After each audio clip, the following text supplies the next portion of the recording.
This is the Infatuasian podcast, a show where we get together to talk about Asian things that we love. This is Curtis, and on today's episode, we'll be talking about the lives and contributions of Asian scientists.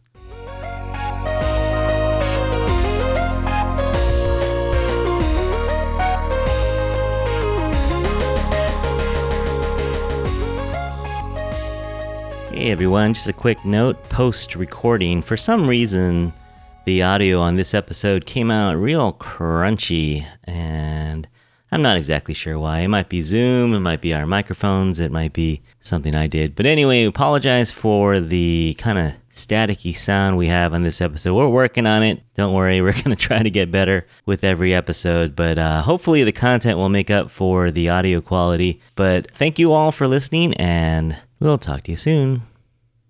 Hey everyone, welcome back to our podcast. Thanks so much for listening. Today we're going to have a fun little chat about one of my favorite topics. We're going to talk about science. And we've talked about a lot of different things in the last 7 months, pop culture stuff.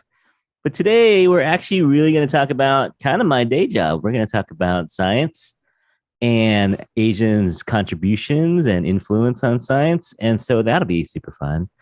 And I thought it'd be fun to bring along people who actually are scientists. So I brought on two friends. Let's start with Angeline. Angeline, we met last summer. Was it only last summer? It seems like 3 years ago. Well, it's because it was supposed to be the summer of 2020, and then things got pushed back. But I feel like we met that fall. Yeah, that's true. Yeah. Okay, so it's been over a year. Yeah. Okay.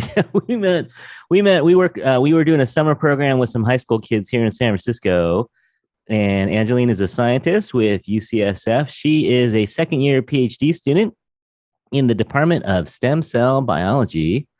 And so happy afternoon, Angeline. Welcome.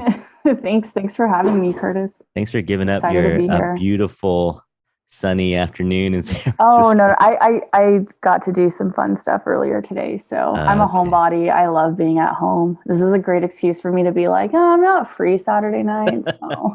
No, the pandemic's great for introverts, man. Yeah. Oh yeah. So you've been having a good winter so far, staying COVID free, hopefully. Yeah, I'm honestly surprised that I haven't gotten COVID at this point. Me too. Same. Are you going in the lab? Is the lab open? I am. Okay. Yeah, I'm going in the lab. They reopened the lab like a long time. So by the time I started as a first year, it was already open, but it was open at 12.5% capacity, and then slowly went to 25, and then went to 50%. And then I think it was around the time everyone got vaccinated that they fully opened back to 100%. If there are days where I can work from home, I do, but oftentimes I do have to go in the lab and feed my cells. Yeah, I got to keep them alive. Mm-hmm. All right. Well, thank you so much for joining us. And we also have Rosanna. Now, I met Rosanna about 8 or 9 years ago, working in a Stanford lab. So I do these programs where, because teachers have summers off. So they have this program with Stanford where you can go in and do some lab work over the summer as a teacher and kind of get your feet wet. So I met Rosanna working in a lab in Stanford, and it's a little complicated, so I'm going to let Rosanna explain it to you. So how did you end up in two different labs at Stanford? Well, my official department was bioengineering, but my group was actually doing bacterial biophysics. And because of my particular PhD project, I was working between two labs because it was a collaborative effort between two different labs. And one was my biophysics lab, and then it was the plant biology department lab. So that was where I met Curtis. Yeah. A really long story. No, it's interesting though. It's fun that they let you do those collaborations. Mm-hmm, yeah. So that's cool. And you've been working as a senior associate scientist at 23andMe. Mm-hmm. Down here in South San Francisco? Mm-hmm, that's right. Yeah, I started last March. I think most people know that company. It's a pretty famous company now. Yeah. All right. Well, let's get into your origin stories a little bit, and people can get to know you a little better. So, Angeline, you were born and raised in San Francisco, or did you move here? So I was born in Hawaii and Ah. then we moved to San Francisco when I was 2. So I do not remember Hawaii at all, but I don't get to say that I was born and raised here. Yeah. But I was Okay. raised here. I mean, Basically. I stayed in San Francisco since. And then what got you into science? So you went to high Yeah, school here. I did. I went to Lincoln. Um, I think in middle school, I started to really like biology. I felt like it just kind of made more sense to me. And then when we were learning about genetics, that's when I started to get really fascinated by like how genes control the phenotype or like, the way that we look. And then in high school, I took a biotech class, which, Hmm. I know is not common for high schools to have a biotech class. But I think nowadays it's getting more popular. But I think we're also very lucky. We're in this bubble in the Bay Area where I think a lot of high schools here have biotechnology classes. But I imagine some random city, maybe in the countryside, maybe they wouldn't have a biotech Right. class there. Yeah. So yeah, I took a biotechnology class, and the professor was just like such a good teacher. I learned so much about like genetic disorders. We learned how to pipette in class, which was really cool to learn that at such a young age. And that really piqued my interest in just pursuing science. I realized like this is like my favorite subject in school. So I might as well, like, I just felt like it made sense to then major in it. Um, so then I went to community college and I had the intention, I wanted to transfer to Berkeley because I was like, it's close enough. And at the time, I don't know if Curtis, I'm curious to hear what your students have experienced, Mm. but I feel like growing up in San Francisco, there was this pressure to go to a UC or that like the UCs Yeah. were superior and not just any UC, but UCLA, UC Berkeley, UC Right. San Diego, specific UCs are Yeah. like top tier. Then there was mid tier UCs. And then there was like bottom tier UCs where it was like, oh, you might as well just go to a state school at that point, which is ridiculous that like, there's even a tiering system for colleges because college is college. So anyways, I thought I wanted to transfer to Berkeley, but honestly, it was more like I felt pressured to transfer to Berkeley. Like, oh, I have to transfer to a top school or else like it won't matter. And then as I spent more time at City College and I met more people, I found people who were in a similar situation as me where, we grew up low income and our families didn't have money to pay for college. So going to community college was the best option for us to save money before transferring. And then once when I got there, I realized like, I don't feel the need to go to Berkeley to feel like I'm getting a good education. I only apply to SF State. And that's where I noticed all of my friends were doing research. And I was like, what is this Huh. research thing everyone's talking about? So, I got into it myself, and that's where I met my one of my professors or my PI, Mark Chan, who works at SF State, runs the lab there. And he was the one who was actually like just really supportive. I knew I liked science. I was pretty sure I wanted to get a graduate degree just because I knew I liked school, but I never imagined doing my PhD. I always thought like, oh, I'm For not good enough. geniuses. Yeah. Yeah, exactly. Like that's not for me. Like why would little old me do a PhD? Like that doesn't make sense. Like no one in my family has gone to college, let alone a PhD. So why would I do that? Yeah. I just didn't believe in myself, to be honest. And I felt like my friends who were like, I want to go to PhD. I was like, wow, good for them. They're so smart. I'm just maybe going to do my master's and like, call it quit, not quits, but like just pretty much do my master's and then, move on from there. But during my time as an undergrad, I met a lot of supportive people through like summer internships as well as with Mark. And they were just so supportive of, me pursuing a PhD. And Mark was the one that actually told me like, you can do a PhD if you want to, you don't have to, but I believe in you and you can do it. So that really encouraged me. I was like, oh, he has a PhD, and like he went to Stanford for his PhD, and he thinks that I can get my PhD. Like, okay. Yeah, I did my master's with Mark, and we studied yeast. And then during my time at SF State, I took a class in developmental biology just to get my credits in. You know, I needed to take a certain number of elective classes. I had a friend who like raved about developmental biology. So I was like, okay, let's see what this is about.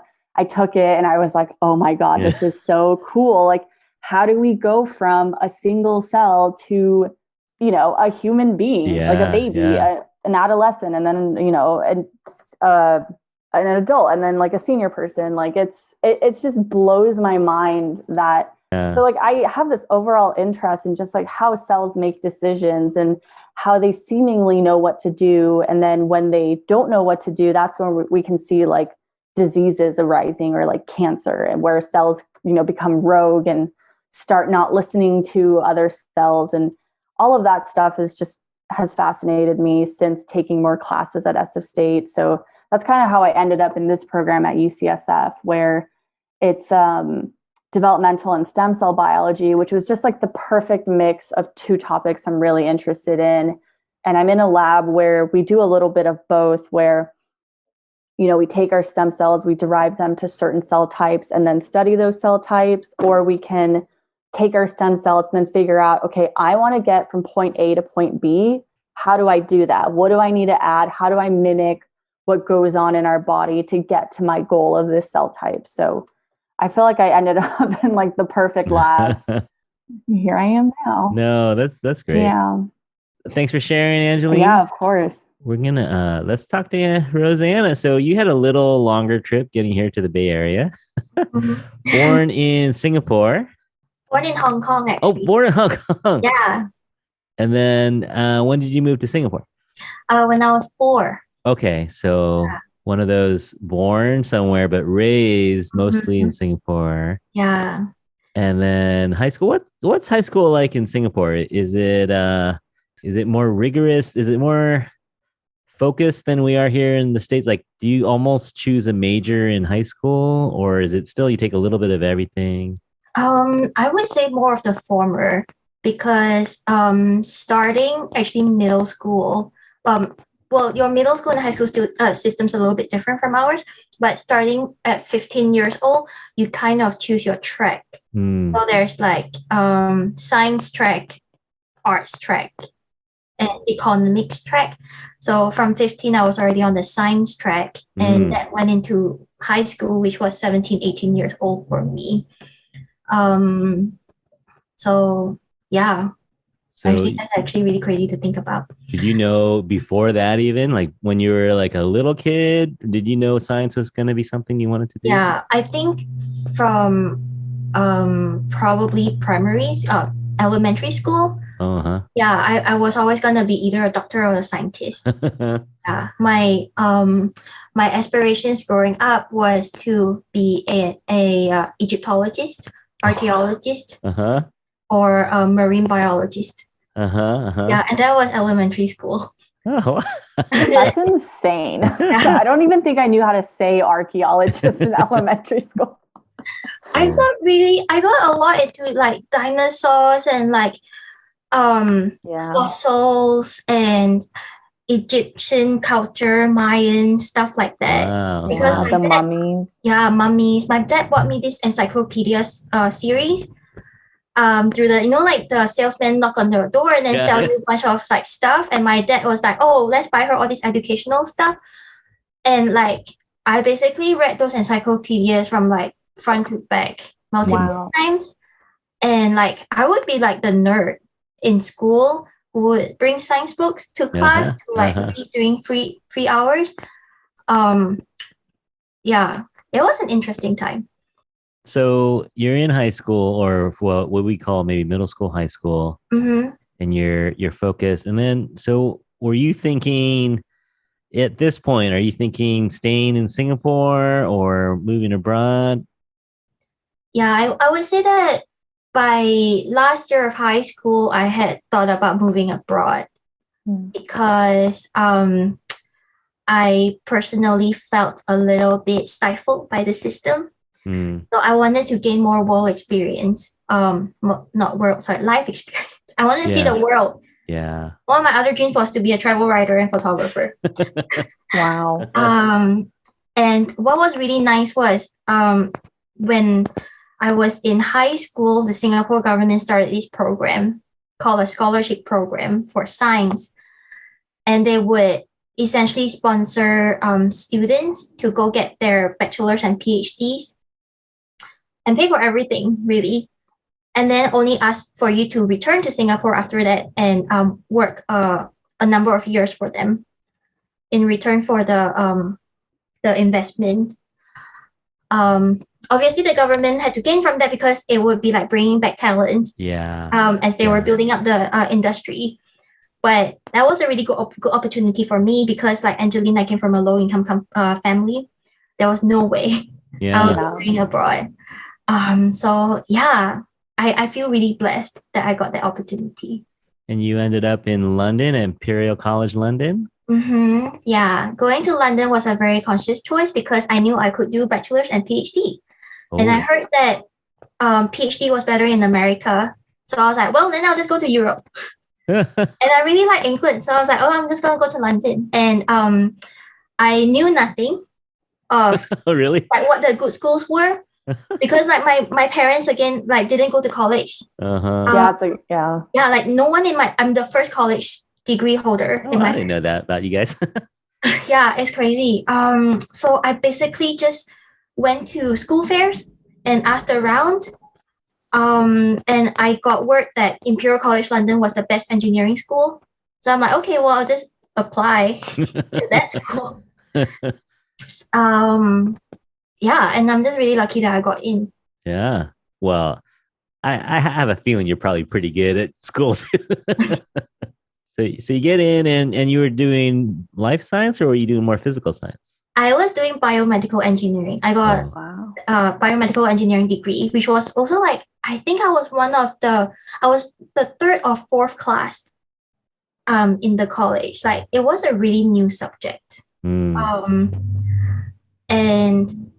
looking back, it is such a funny story because all I knew was I liked physics and I liked biology. Like I was able to take advanced classes in high school, and I chose biology and physics, which was a very uncommon combination. Right. So I was like, when I was applying to college, I was kind of asking around, like, how do I do both? Like, and like 99% of the people told me, why would you do both? Choose one or the other. Yeah. But then I met this girl who was like at the Johns Hopkins booth, and she was like, well, I do bioengineering and you get to do engineering and biology. I was like, that's amazing. And that's how I got into bioengineering. Yeah. So you finish, so you were going to get a PhD in England, or how did you end up at Stanford? You ended up at Stanford after that?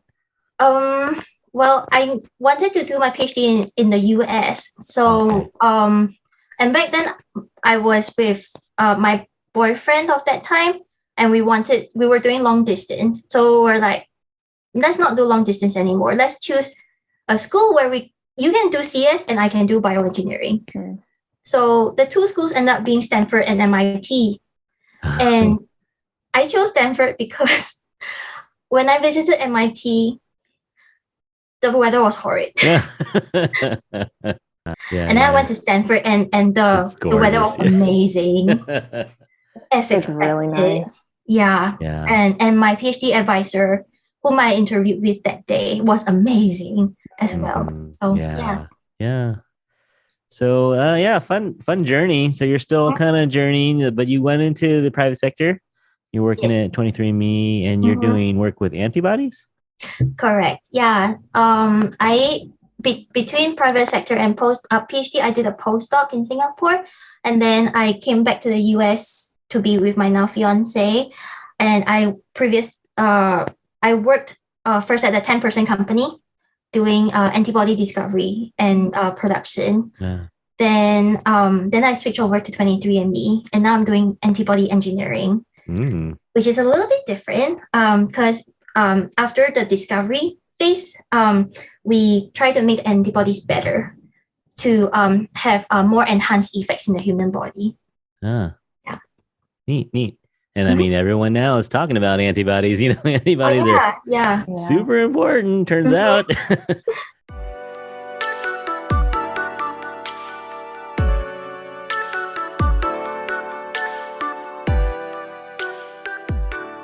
So we talked about your guys' journey, your gal's journey. And we wanted to talk about, and I think this is one of those things that they talk about now in education is, who wrote these textbooks and who's in these textbooks. And for 200 years, 400 years, however long we've been writing textbooks, it's mostly written from a Western perspective, as well as, American centric or English centric perspective. And so a lot of histories are not being told. And so we talk about that in history, but we don't talk about it as much in science, in terms of, well, which view of science are we teaching students now in America? And most of it is European discoveries, as well as, the European scientists, American scientists. So I wanted to do a show where we talked about some Asian scientists, and there are a lot, and they're not necessarily household names. So we may bring up some folks that no one has ever heard of. Well, not no one, but we may bring up some folks that very few people have heard of. But I think that's good. So we're going to talk about some older folks, and we might talk about some more current or recent discoveries, and then we might talk about some personal. So this easily could be a 5-hour show, but we're going to just start to bring up some scientists that maybe caught our interest. And full disclaimer, we had to look some of these up because they're not household names and they're not necessarily names that we knew on the top of our head, but we did a little research. So we came up with some. So let's start with, let's see, Rosanna, you want to go first? Let's talk about a scientist from over 50 years ago, someone that maybe even older, hundreds of years ago. We'll see. So who do you have for us? Rosanna, you have someone you want to share with us? I have Fazlur Khan Rahman, who's a structural engineer, whose biggest contribution to architecture and like structural engineering was made in 1963. And his design of the tube-in-tube system for building skyscrapers allowed for like the high skyscrapers that we have today. Yeah. And it's actually really fascinating because the tube-in-tube system essentially allows the entire building to act as a cantilever and resist wind stress, which wasn't possible before without compromising floor space, and resulting in like a very large space for support. So like his design helped conceptualize like a lot of the skyscrapers that we have today. Wow. So the tube-in-tube. Bundle 2. Where was he from? He was born in what we now call Pakistan. Okay. In the 60s. But he moved to the US, namely Chicago. Yeah. Okay. Yeah. So kind of cool. We don't, I'm going to bring up my uncle later, but yeah, these civil engineers, man, we take a lot of their work for granted because, we say, oh, look, there's a Salesforce tower. But the stuff that had to go in there so that thing doesn't fall down, and the wind blows. Yeah. There's all these things that you don't think, real world stuff. I love engineering stuff. I think it's really cool. Yeah. All right. Good one.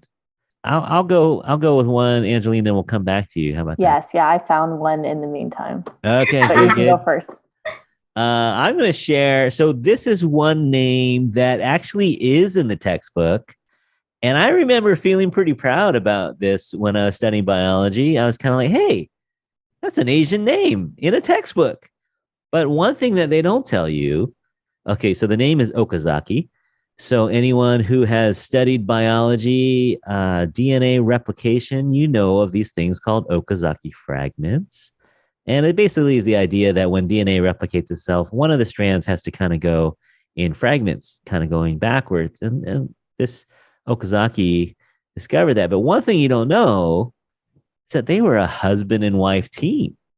So there was a guy named, let me get the name right, Reiji Okazaki, and his wife, Tsuneko Okazaki. And they worked together They were born in the 30s. So actually, Tsuneko is still alive. She's 88 years old now. But they were a Wow. husband and wife team, which is kind of cool. Rosanna worked in a lab with a husband and wife team. Oh, yes, I did. Yeah. So it's not unheard of. It's not unheard of, but so it's kind of cool when you have a husband and wife. But so all this time I thought Okazaki was a man, which he was, but it was his wife as well. So we have a woman, and I did not know this that they did work in Arthur Kornberg's lab at Stanford. So Wow. speaking of Nobel Prize winners at Stanford, so Arthur Kornberg, famous for his RNA work, RNA polymerase work. And so they worked in the States for a little bit, but then went back to Japan, and they came up with their discovery in what year was it? 1968. And they were famous, and that's named after them. Here's kind of a sad fact is that Reiji died at age 44 Mm. from Hiroshima induced leukemia. So he was in Hiroshima or on the outskirts of Hiroshima when the atomic bomb was dropped in Oh my God. 1945. So yeah, he Oh, was 15 years old. So he ended up getting leukemia when he was in his 40s and passed away. Wow. So yeah, a sad story there. But Tsuneko kept going, and she did research for many years after he passed away. And so shout out to Reiji and Tsuneko Okazaki, one of the few Asian names you'll read in a textbook. Well, maybe now there's more, but it's pretty few and far between. So shout out to the Okazakis and their discovery of the Okazaki fragments. All right, Angeline, what do you got? Yeah, what do you got for us here? Yours is such a good one. I really liked, like, it's not, because I always thought it was just some dude, like Yeah, a right. Japanese guy. I was like, oh, I recognize that's So Japanese. it's already cool, but it's even cooler when you find out it's Yeah, a man and a woman. Yeah, husband and exactly. wife It's like team. a wife husband duo, Yeah, which yeah. is pretty cool. Yeah, it was really sad because when you first, asked us to come up with scientists, I realized like I didn't learn a lot about Asian scientists Yeah, like in high school. never. Okazaki that's the The fragment. That's one, like yeah. the only one that I learned, and that was in the biotechnology class. So if I had never taken that class and just took regular old biology, Yeah, you might they not don't have. teach that. It's just Yeah. it gets too nitty gritty Hmm. with teaching Maybe that AP fragment bio thing. you would get it. Exactly, Yeah. exactly. That's like an AP bio thing you would learn. So it's just kind of sad that it's a lot of these scientists that we focus on tend to be like white European men. Um, but anyways, I, thanks to Google, found this Indian woman who mm. Uh, was a meteorologist. Her name was Anna Mani. Hopefully, I'm pronouncing that last name correctly, or Mani. I don't know. She was born in 1918, passed away in 2001, but she enabled the precise measurement of weather. Um, I don't know the details of it, but I know that she played a large role in, helping create the device or these machines to actually detect the weather and measure, Fahrenheit and Celsius, probably Celsius, now that I think about it. And a fun fact, or it's fun fact because of Rosanna. She studied these meteorological instruments at Imperial College London. oh wow. Yeah. And she excelled in a male dominated field. She published 5 research papers and did enough work to earn a PhD dissertation. However, and I know this is true for Europe, in order to get your PhD, you have to get your master's first.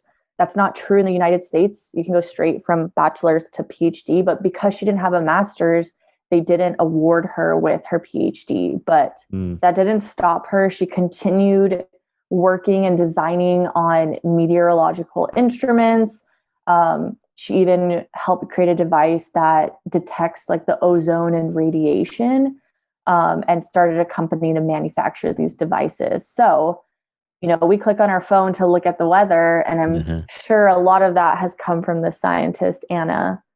So I wanted to pay some tribute to her. Nice. I have a book recommendation for you guys as well as listeners out there. There was a book I read, a really fantastical book about it's called The Man Who Loved China. Hmm. And there was this guy in England, Joseph Needham, and he loved China. He just loved the language. He loved the written language and the spoken language. And he lived in the early 1900s, and he went to China, and he realized how many great inventions and scientific discoveries had China had made, and he wrote a real definitive work on all the discoveries, like a Geiger counter as well as a seismograph. He came up, people in China were doing all these things, and then for political and cultural reasons that China kind of took a step backwards in the 1900s, and didn't keep going forward with all their inventions. And so the book I read, The Man Who Loved China, is written by Simon Winchester, who's just a great nonfiction writer. But I recommend that to anyone who's interested in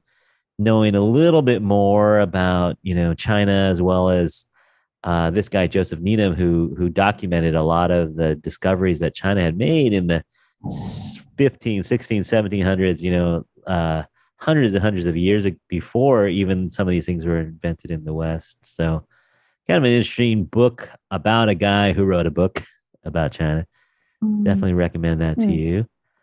All right, so good ones, guys. We're gonna go back to maybe a little more current. So let's talk about someone maybe in the last 50 years or 40 or 50 years. Let's see.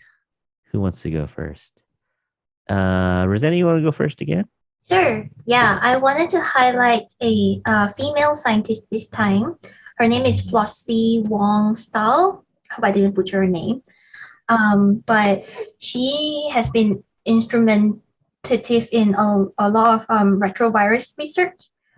Yeah, her first big contribution, among others, was to prove definitively that the human T lymphotrophic virus can cause cancer. Oh. Counter to a lot of scientific thinking to the time. So, yeah, that was her first big breakthrough. And then when HIV came about, she was the first to clone HIV virus and determine that HIV is the cause of AIDS, which we know that is a epidemic, and a lot of people suffer from it. And in addition to finding the cause for AIDS, she also discovered molecular evidence of microvariation in HIV, which now allowed for the use of drug cocktails to manage AIDS as a disease. Oh, wow. Yeah, and she also helped to design some of the blood tests for HIV detection as well. So this is in the 1980s? Yeah, 1985 okay. For the HIV research. Do you know where she was doing her research? She was in NCI, National Cancer Institute. MD is what? Maryland. Thank you. Yeah. So it's kind of related to, it's very close to DC. Yeah, that makes sense. Mm-hmm. That makes sense. Yeah, she was in Maryland, but she was Chinese. Okay. Born in Guangzhou. Guangzhou. All right. So Flossie Wong Stahl, a virologist. Nice.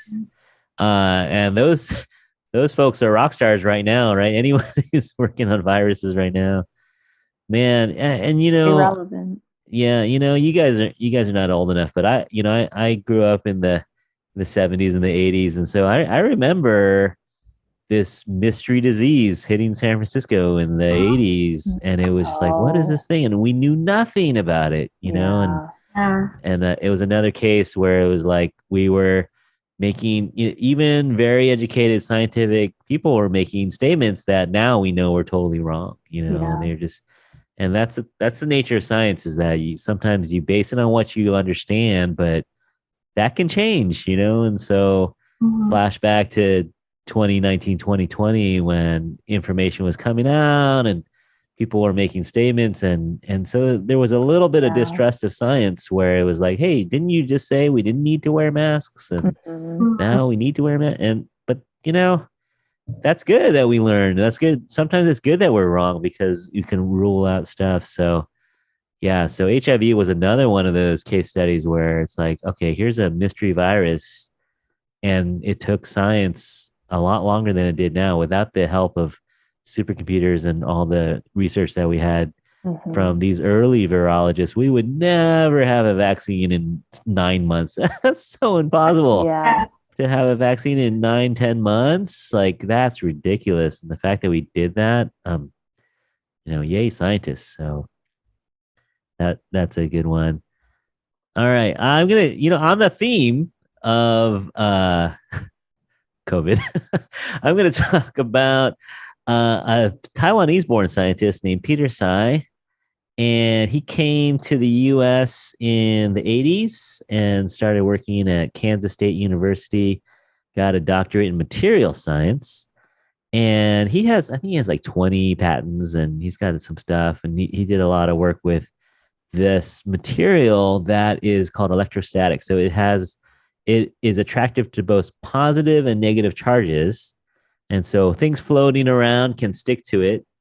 And he took this material and put it into a mask called the N95 mask. Yeah, ever heard of those? Yeah, right.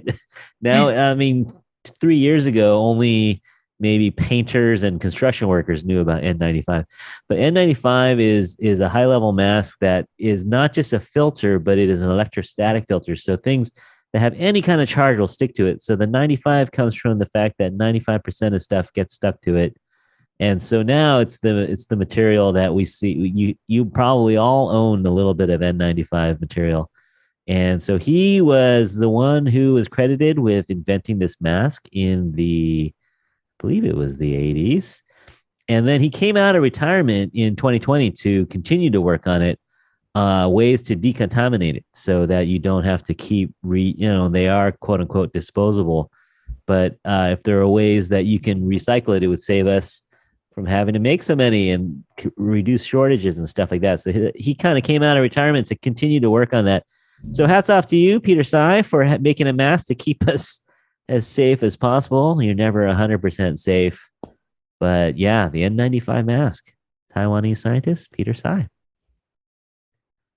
All right, Angeline, you got one for us? Yes, I do. So I have Shinya Yamanaka is the scientist that I chose. Nobel Prize winner in 2012. And I chose him because I work with stem cells and he played a major role in finding these 4 genes that can basically induce stem cells from any somatic cell type. So any like not the outer skin layer, but maybe like a little deeper, like muscle tissue. I've actually never created or like made my own pluripotent stem cell, but I know scientists who have like, I don't know, taken a chunk of them and made stem cells out of it and like use it. I don't think they're allowed to use it in their lab, but just use it in maybe donate it to science.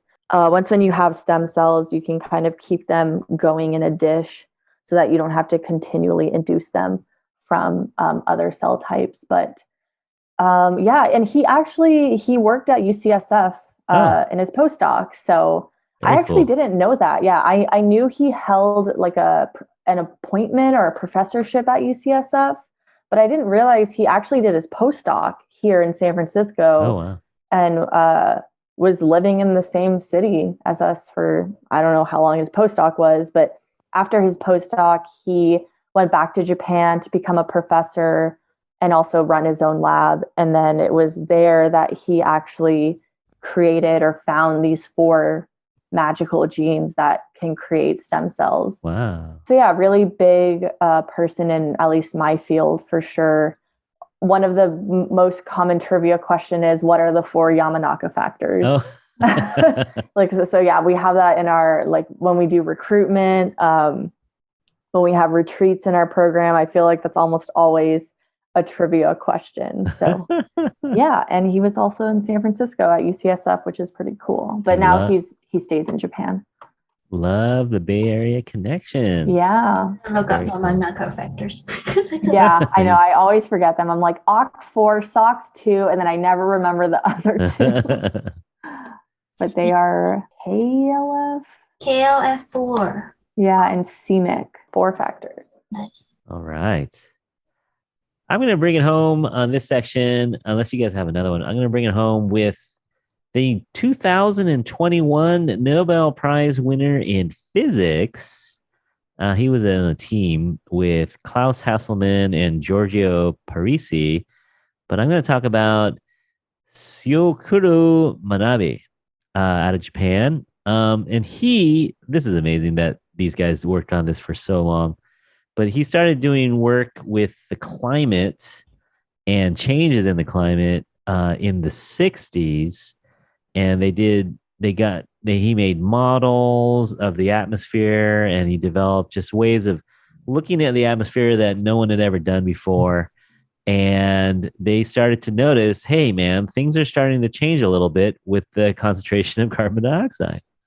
And so he and these other guys were studying this for decades and monitoring this change. And so he just got the Nobel Prize this year. Well, 2021, the last round of Nobel Prizes, got it for his work for the last 4 decades on the atmosphere, and the things that he came up with are ways that we study the climate now. And I'm not that old, but going back to the 60s, no one even thought that, hey, what people do in Beijing matters over here in Santa Cruz, or that something someone does in Russia would have an effect in Australia. And now we know, hey, man, this planet is smaller than we realized, and the atmosphere belongs to everyone. And that what we do with it is not a country or a national thing, it is a global thing. And so his models and his research really kind of opened the door for us to think about, hey, we need to do something on a global level. This climate is changing, and it's due to what we're doing.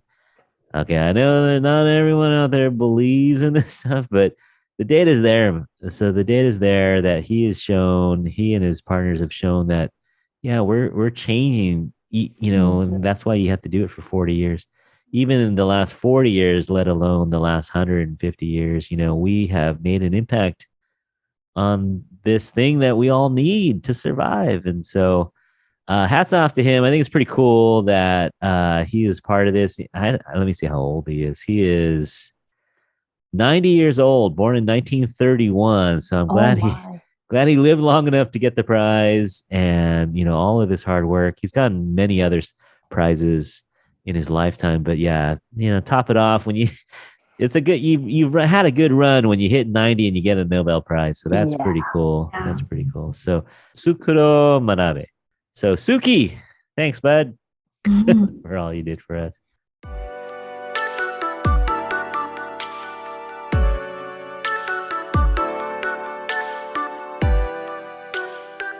All right, so we've talked about some folks in the past, way in the past, and then maybe in the more recent past. But let's talk on a personal level. And I think we might have touched on these people a little bit already, but I wanted you guys to think about your life, and maybe was there an Asian scientist somewhere on your journey that had a real positive, because I'm a high school teacher, so I'm hoping that somewhere along the line, one or two kids might be inspired by what we do in the classroom. So in your lives, can you think of anyone who had an impact on you in your journey as an Asian scientist?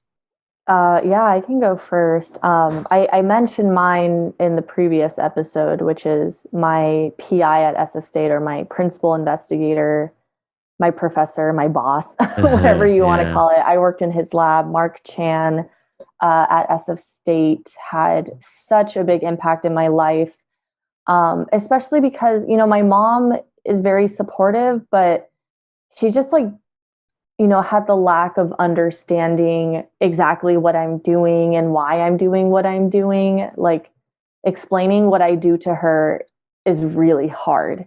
So to have someone who, was an Asian role model for me in science, being someone that I worked directly under, was really nice to just, I don't know, it felt familiar. It felt comfortable. Yeah. He believed in me in ways that I didn't believe in myself at first.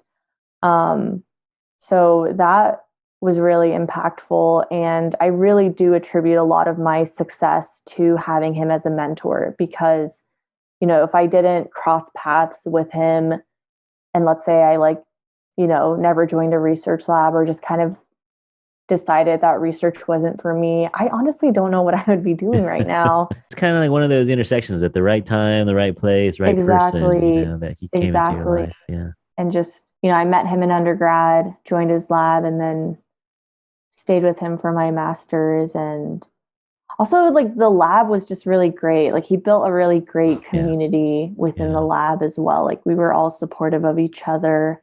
He also was really good at not making you feel stupid for asking any questions. Like, you could seriously, like, I felt comfortable asking anything scientific. And also, he was also really supportive when it came to more personal stuff like mental health. Yeah, my anxiety got really bad towards the end of my undergrad, and Mark was just such a supportive person. And I felt like I was disappointing him and my family and everyone, and he reassured me that wasn't the case. That was my anxiety talking.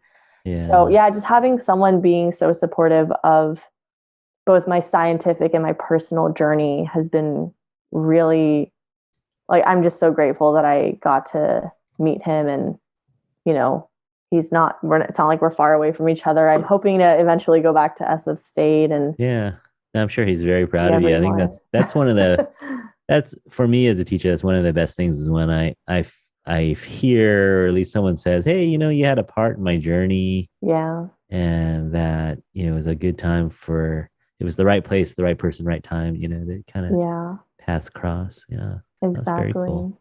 Exactly. All right. Rosanna, you got someone that you want to mention? Yeah. My person of significance is Tiffany Vora, who is the wife of my PhD advisor.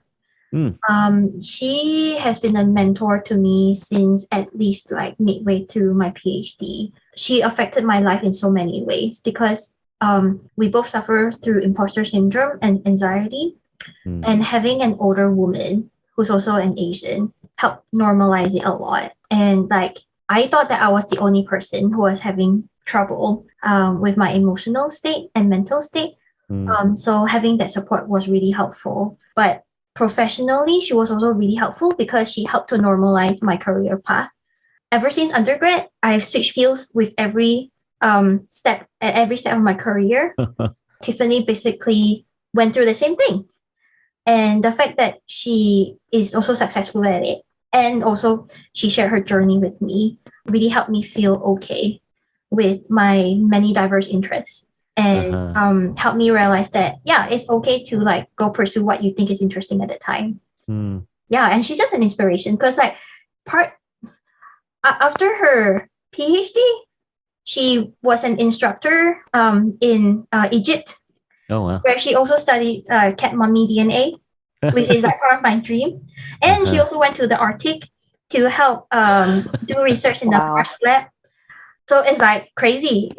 She's like my role model. She's living your dreams. She's living my dream.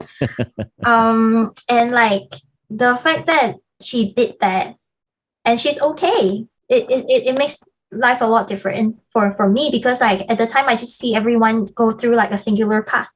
It's like, okay, you do the same, you work in the same field forever, but then I never did that, and I thought that I was, so for lack of a better word, abnormal. So having her as my mentor has been really helpful. Yeah, and I think both of you, like, just seeing someone that kind of looks like you or has a similar experience, I think makes a difference to a kid, to someone growing up. I mean, you weren't kids when you're in PhD program or master's program, but in a way you are, you're in your 20s, your early 20s or late teens, when you go to college, and just to see someone that looks like you and can tell you, hey, it gets better, or you're doing okay, you're not an imposter, you belong here. That means a lot, I think. Yeah, it makes a really big difference. Yeah, I think so. So I don't have an experience with a teacher because none of my science teachers growing up were Asian. I had some great teachers. I had great teachers in high school and before that. But I'm going to go with the guy that I want to mention as a personal scientist that not necessarily had an influence on me, but I want to mention him as my dad's older brother, Uncle Jimmy. He was a scientist way before it was normal to have Asians in the lab, and they grew up in Boulder, Denver, Colorado. Mm. He worked at CU Boulder, and so my uncle Jimmy, born 19, I think it's 28, so a while ago. He's passed on since, but so my dad's family was in Denver, Colorado in the 30s and 40s. And so he went to University of Colorado, got his bachelor's degree, but before that, he had to go to the army during World War II. So he went and fought he was on the Army Corps of Engineers. And so he was in the army, is a veteran of World War II, and then came back and got his bachelor's in civil engineering. And he's amazing. My dad, who has a background in oral medicine, and he's accomplished scientist himself, but my dad, without hesitation, will say that Jimmy was the smartest one in the family because he got his high school diploma when he was like 16. And so he was really young and really, really bright. And he came back, got his engineering degree, and then got a master's degree, and then got his Ph.D.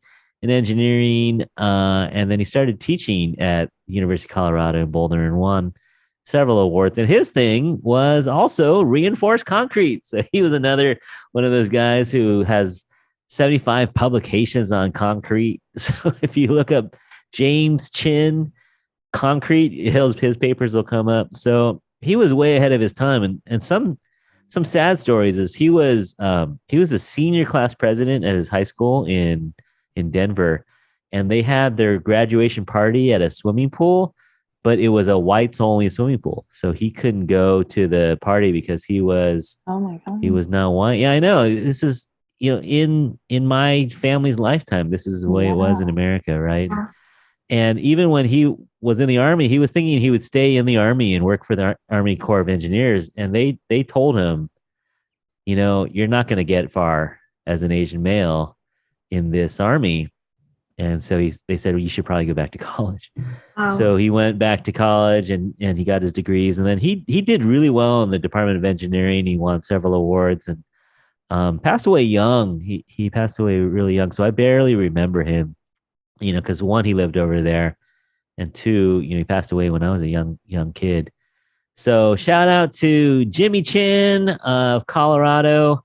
My cousins helped me do some of this research because I wouldn't have been able to find this stuff on my own. But yeah, back in the day when it wasn't super common to see Asian in the lab or Asian publishing papers or giving presentations at conferences, my uncle was doing that. So shout out to him. That's amazing. So shout out to all of y'all out there who are Asian scientists who are influencing people around you. We appreciate you and the work that you do.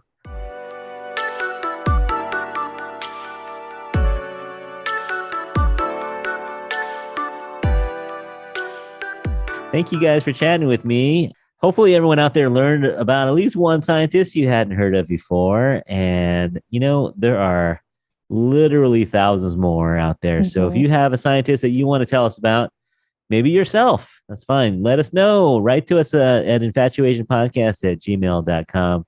Let us know what you think of, if you know anyone out there that is doing something great in the scientific community or your own story, that would be great to let us know. You can also follow us on Instagram or Facebook at The Infatuasian Podcast. If you would be so kind as to leave a review, that would be great on Apple Podcasts, or at least a rating on Apple or Spotify. You can leave ratings now as well.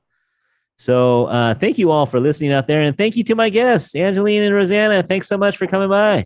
Yeah, thanks for having us.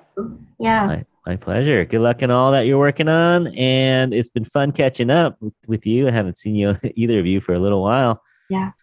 On behalf of Rosanna, Angeline, and myself, we hope that you're all happy, healthy, and safe out there. Stay tuned for more. Thank you for listening, and we'll talk to you soon. Bye. Bye.